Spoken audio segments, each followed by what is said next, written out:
Right to it. Mike. Mike's right here.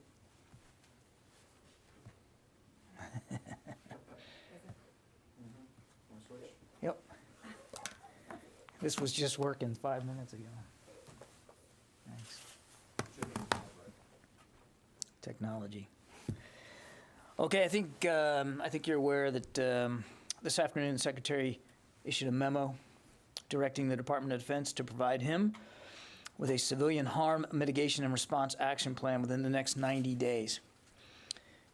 This action plan outlines the steps the department will take and the resources that will be required to implement appropriate recommendations from recently completed studies of civilian harm, studies that were sponsored by DoD. The protection of civilians remains vital to the ultimate success of our operations. And as the Secretary has noted on more than one occasion, it is a strategic and a moral imperative. The memo, if it's not posted right now, it will be posted very, very soon. I know that you guys have been able to talk to some folks about it, so I'm happy to engage questions on it as we go forward today, but I do encourage you to take a look at it. Now, some of you may also be aware, but the department has issued guidance pausing all activities related to processing civilian vaccination exemption requests and any disciplinary actions for failure to become vaccinated for federal civilian workers. This guidance ensures compliance with the nationwide preliminary injunction order issued on Friday, the 21st of January, by the U.S. District Court for the Southern District of Texas. This injunction does not extend to military members or to the department's other force health protection measures such as masking, testing, physical distancing, and travel limitations. And then finally, yesterday marked the beginning of exercise Keen Edge 22 with members of the Japan Joint Staff, U.S. Forces Japan, and U.S. Indo-Pacific Command. This annual bilateral exercise is designed to deepen relationships between the U.S. and Japan and to improve interagency coordination, combat readiness, and interoperability between our two nations. It's taking place from the 26th of January through the 3rd of February, and the primary exercise locations are Yokota Air Base, Headquarters U.S. Forces Japan, Ministry of Defense in Tokyo, Japan Self-Defense Force Headquarters, and Camp Smith, Hawaii, U.S. Indo-Pacific Command Headquarters. Keen Edge is a regularly scheduled exercise that achieves mutual security objectives and strengthens U.S.-Japan military interoperability. And with that, we'll go to questions. I think, Lita, you are on the phone, if I have this right. Yes. Thanks, John. On Ukraine, a couple of questions, please.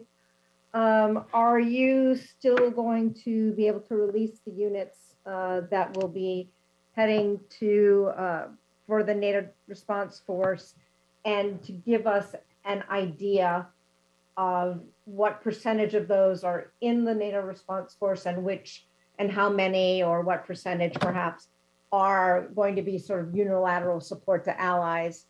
And then secondly, can you, both the Secretary and the Chairman yesterday spoke with their Polish counterparts. Is Poland a priority in some of this military troop decision-making? Will you be sending additional troops to Poland? Thank you. Yeah, so as you know, we talked about the Secretary did place a range of units in the United States on a heightened preparedness to deploy. I can say that today that these units include elements of the 82nd Airborne Division based at Fort Bragg, which regularly, I think you all know, maintains high readiness, as well as elements of the 18th Airborne Corps, also based at Fort Bragg, and some elements at Fort Campbell, Kentucky. Additionally, from Fort Campbell, elements of the 101st Airborne Division, and from Fort Carson, Colorado, elements of the 4th Infantry Division have also been placed on increased readiness. Now, we were not going to, and we don't intend to provide an exhaustive list of every unit that's being placed on prepare to deploy orders, but I can say that other units that will now have an increased readiness posture include elements from Fort Carson, as I said, Davis-Monthan Air Force Base, Arizona, Fort Hood, Texas, Joint Base Lewis-McChord, Washington, Fort Polk, Louisiana, Robbins Air Force Base, Georgia, Fort Stewart, Georgia, Wright-Patterson Air Force Base, Ohio, and select additional locations in the United States. These units, all told, include medical support, aviation support, logistics support, and of course, combat formations. I want to just underscore one other note, and that is, as I said many times earlier this week, these forces are on a heightened preparedness to deploy. They have not been activated. As to your other question on the percentage, I don't have that, but as I've said before, the vast majority of the troops that the Secretary put on prepare to deploy are, in fact, dedicated to the NATO response force. And if and when they're activated, we'll be able to provide more specific detail in terms of breakdowns and numbers going forward. On your question about Poland, he enjoyed his conversation with his Polish counterpart yesterday. Lots to talk about, as you might imagine. I don't have any specific decisions with respect to U.S. force presence or posture to read out here today, but rest assured, if there is something like that to be able to speak to and to announce, we'll obviously do that. Jen.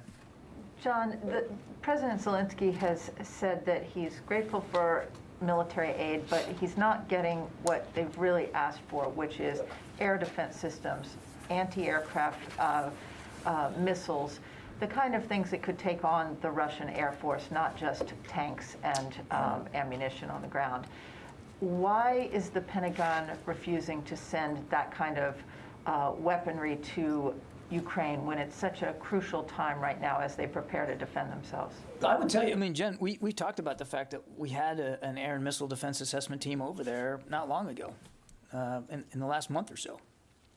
And they had extensive conversations with their Ukrainian counterparts about those very kinds of capability concerns. This is an iterative process. It's ongoing. We've already sent over 3 shipments. There are more coming.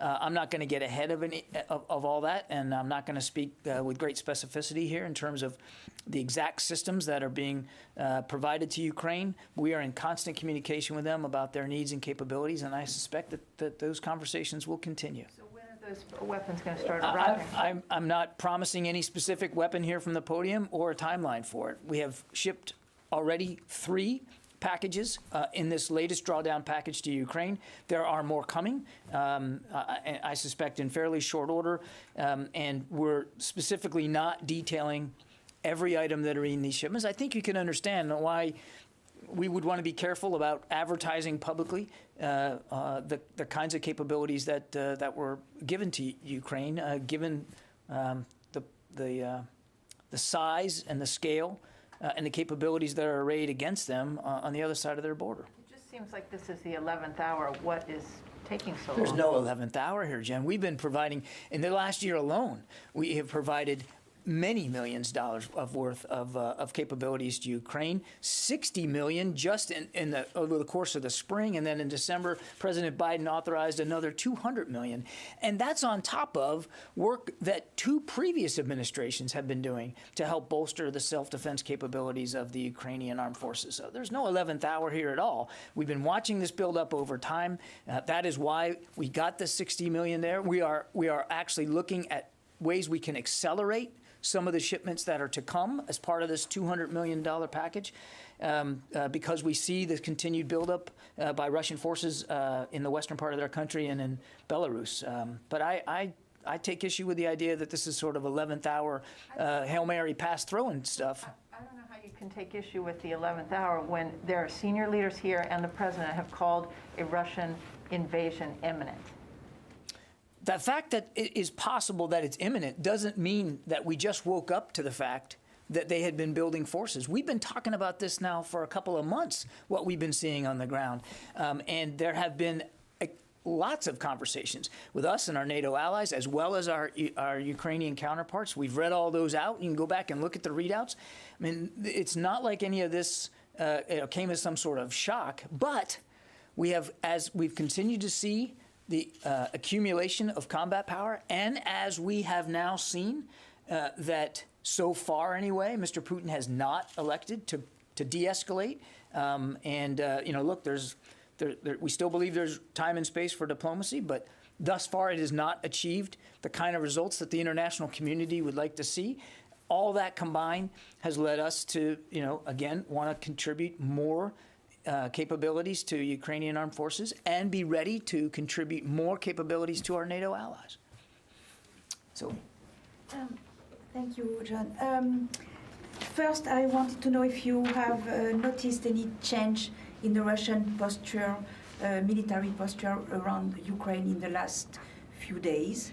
And then you said Tuesday that all the 8,500 troops were coming from US, but Secretary Blinken said yesterday that they were coming from US and some were stationed in Europe. So I wanted to know exactly what is what. And what is the proportion of combat troops in this 8,500? yeah, I'm not going to get into a breakdown. I've gone and given you as much detail about the forces that the Secretary put on prepare to deploy orders that I'm comfortable doing right now.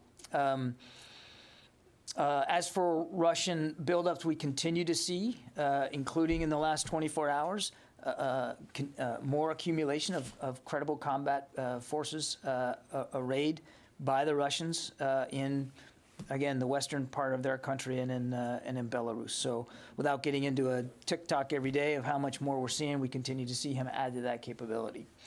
Not dramatic, as I said the other day, also not sclerotic. And then on the breakdown of, as I said on Monday, these troops that we talked about, this 8,500 on Monday, were coming from stateside facilities, and I just read to you the entire list of where they're coming from. But I've also said, Sylvie, and this gets at Secretary Blinken's comments, that we're not taking off the table the possibility of using forces that are already in Europe, who many of whom are already on an accelerated readiness posture. Not all, but some. Some are there on rotational deployments. Some are permanently based there. We've not ruled off the table the idea of maybe using some of them to also bolster our NATO allies if they need that. So it most likely, should there be a movement of American forces on Allied territory, a growth in that, an increase, it's entirely likely that some of that will be achieved through using organic capabilities that General Walters already has on the European continent. Janie. Thank you, John. U.S.-South Korea military exercises. You said that the U.S. and Japan are conducting the regular military exercises. When will the U.S. and South Korea joint military exercises resume normally? I don't have an update for you on the U.S.-South Korea exercise regimen. I would point you to U.S. Forces Korea for more information about their exercise regime. I think you know, and we've talked about this many times, just like we're doing with Japan, I mean, we tailor exercises for the capabilities that we want to improve, for the threats and challenges in the region and in the area. And we don't do these things in a vacuum. We don't do them in a vacuum with respect to what's going on in the region and around the world. And we don't do it in a vacuum when it comes to our allies. The Japanese are also our allies. And just like with the South Koreans, we're going to continue to consult with our allies as we move forward with training events. Indications, North Korea is firing missiles almost every 4 days this month, as you know that. While the, Yes, I do. this is a 60. You won't let me forget. 60 months. You never know how many they're going to do forward.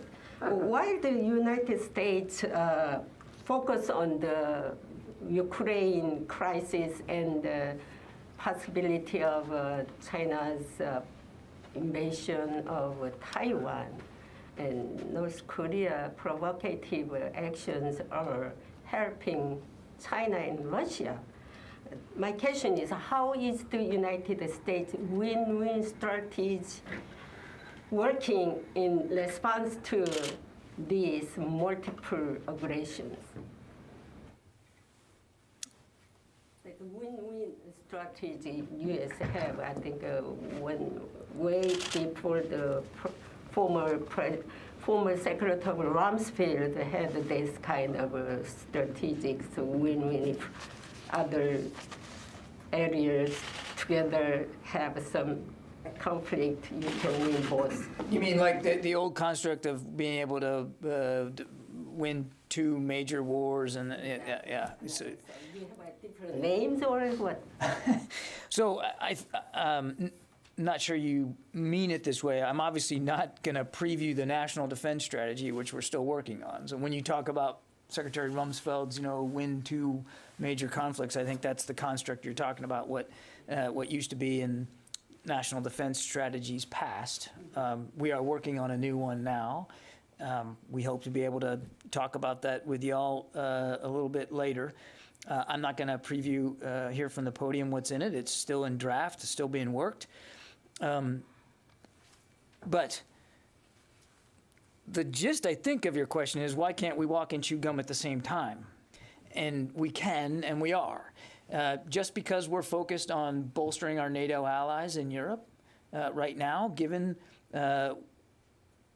the worrisome accumulation of combat credible power by the Russians in and around Ukraine, doesn't mean that we aren't still focused on the pacing challenge that China represents to the department. You've heard the Secretary talk about that. He continues to have regular drumbeat meetings, which he chairs, on the China pacing challenge and exploring operational concepts for how we can better meet that challenge. It doesn't mean we're not talking about integrated deterrence, not just in the Indo-Pacific, but around the world.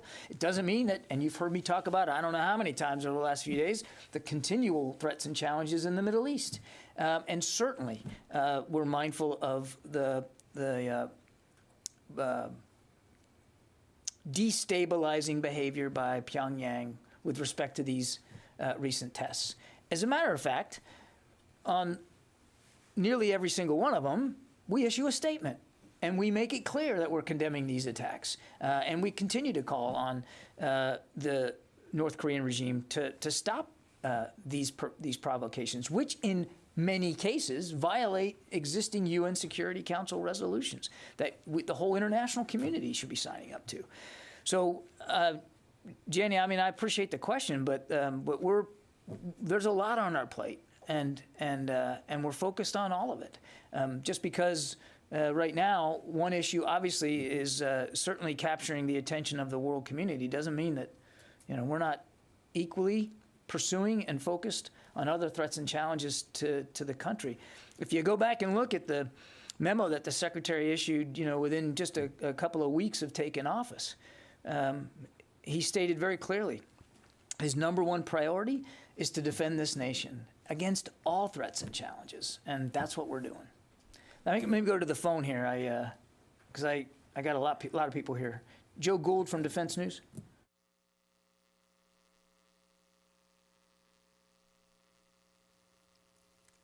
Okay, nothing heard. Jared Suba, Al Monitor. Hi, Mr. Kirby. Just wondered if you could tell us a little bit more about this directive from Secretary Austin on civilian casualties.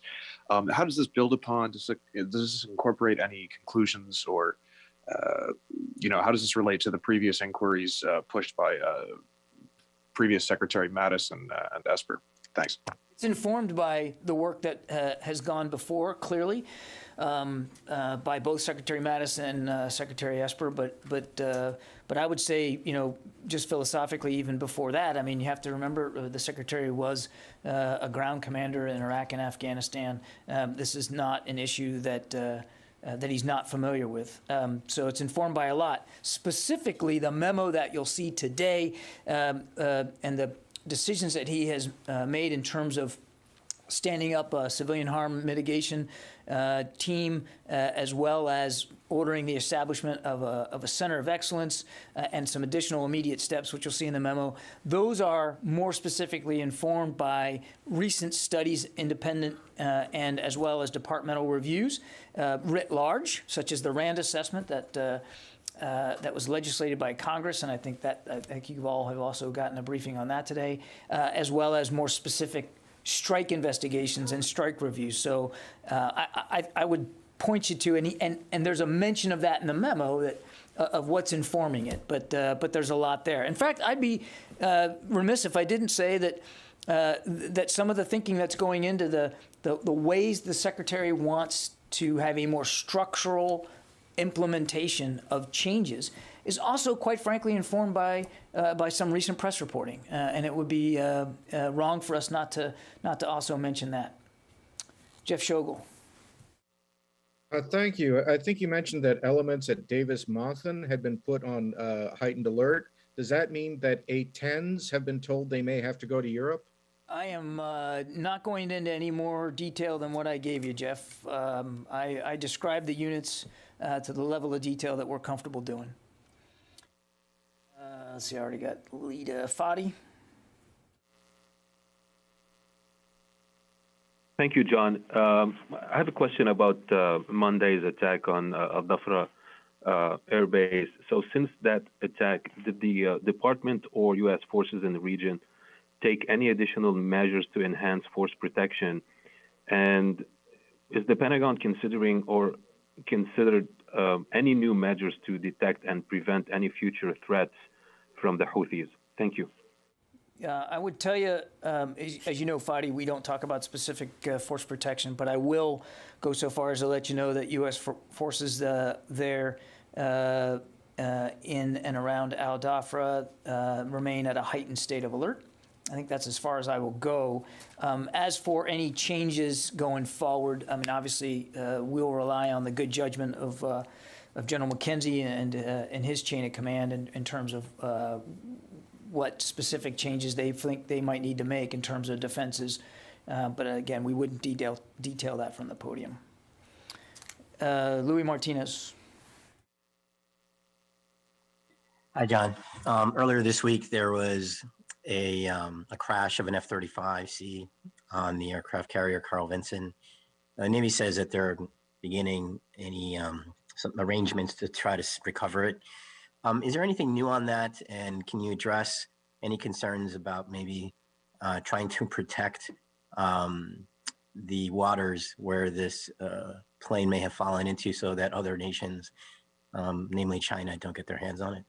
Yeah, you probably have seen the Navy's statement. They do intend to attempt a recovery of the aircraft. I want to say right off the top that we have received word that those who were injured are doing better, and we're absolutely delighted to hear that, and continue to hope for a speedy and safe recovery for them. And our hearts are with them and their families right now.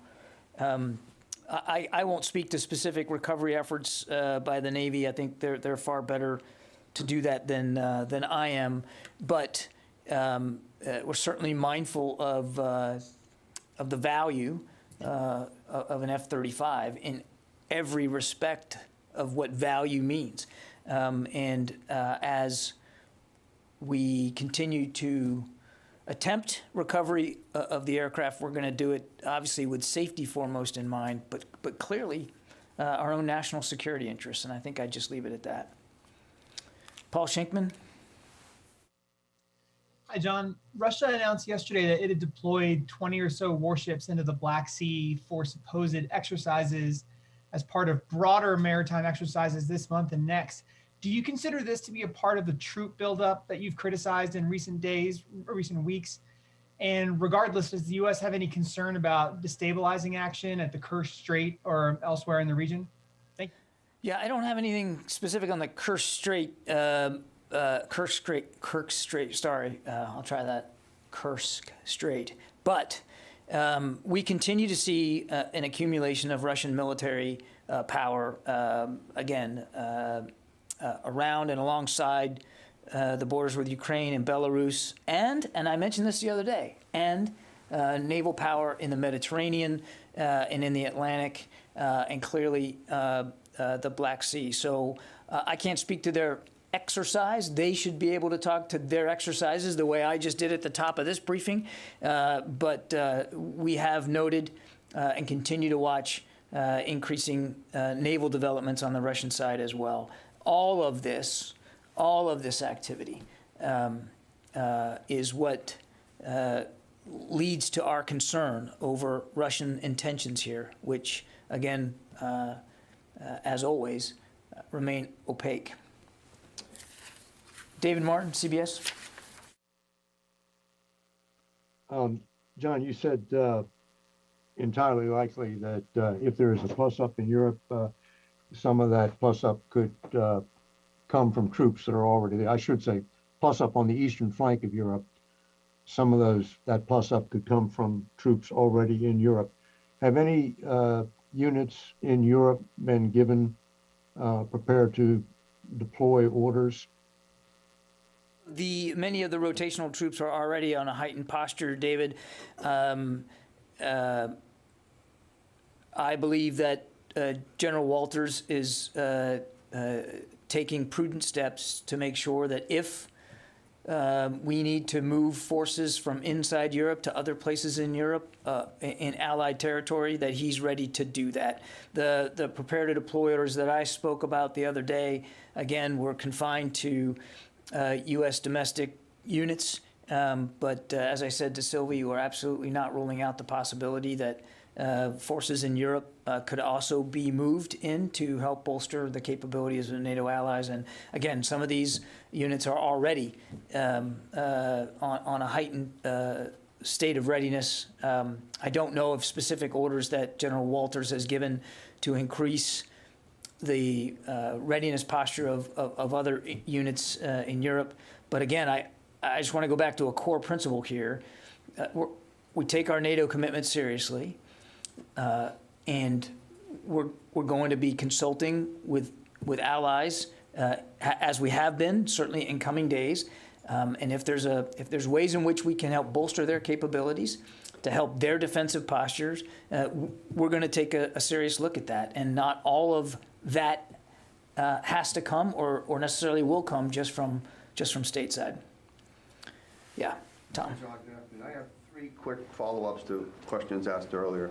One, on just what you said about General Walters. Does he have the ability to put troops on heightened alert without the Secretary doing it? In other words, Secretary Austin did the orders for here.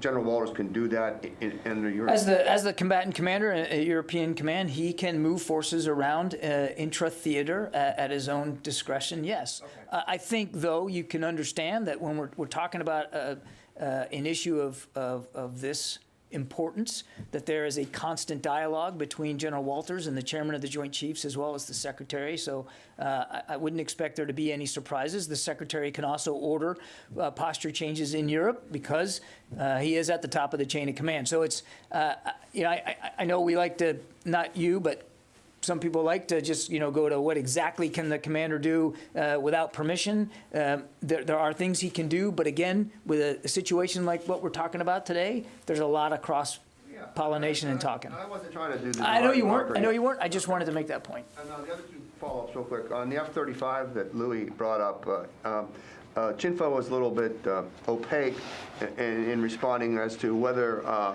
that any other nation can actually get the F-35. It's under my impression that that's U.S. territory, U.S. property, and no one else can sort of salvage that. What's your understanding of that? I'm not a lawyer, but it is U.S. property, and the Navy is going to make an attempt to recover it. Okay, and finally, on one of Jen's questions regarding anti-aircraft weapons, and you don't want to disclose everything. In the briefing earlier this week, you said one of the key reasons troops may go to Eastern Europe to bolster our allies there is to show the Russians the determination and to sort of dissuade them perhaps of adventurism. Would not the Russians knowing that there's some anti-aircraft weapons aiming at their potential planes help dissuade them from attacking? Look, there's lots of things that we would like to dissuade them from doing what they clearly have the capability to do. I'm not going to speak about specific systems. I just won't do that, Tom. But the United States has been nothing but clear about the importance of Russia not conducting another incursion into Ukraine and the consequences that would come from that.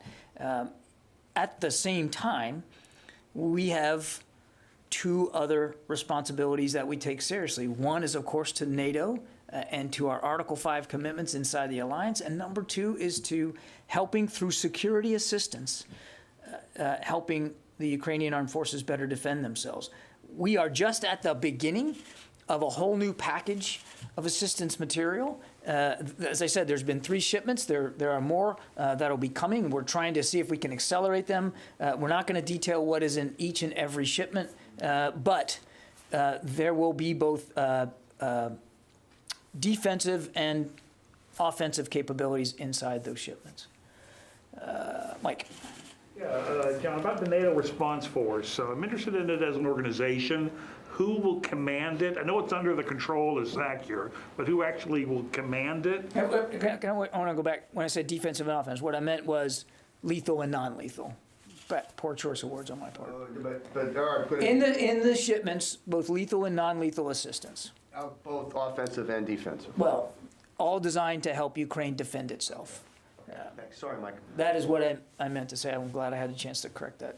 So who will command the NATO response force? Is it an ad hoc unit? Is it like a permanent unit with a structure and a location, or is it an ad hoc creation that gets sort of formed as it's needed? Or? Ultimately, it's under the command of SACUR, in this case, General Walters. It has not been activated, and so the exact C2 relationships, I think, have yet to be worked out, and in the case that we get there, Mike, that's really a better question put to our colleagues at the alliance. It's an alliance structure. That France is going to be. I don't think they've gotten that far yet, since it hasn't been activated in terms of what the chain of command is going to be. That they control it this year, and again, Mike, you're asking the wrong guy. I'm not an expert on how the NATO response force is activated and what the C2 looks like, command and control looks like. I'd point you to my colleagues in Brussels. For the 8,500 Americans, will there be an overall American officer in charge? I assume it's mostly Army and Air Force from the bases that you've said. Is there going to be the whole? Is it all 85 going to possibly go over there? Will they be doled out? The 8,500 comprise our contribution to the NATO response force, and there are, as I said at the opening, there's a myriad of capabilities in there. Everything from medical support to ground forces. If they're activated, and whether it's all in one chunk or piecemeal based on what the alliance feels it needs the NRF to actually look like, I think is just yet to be determined. Yeah, Oren.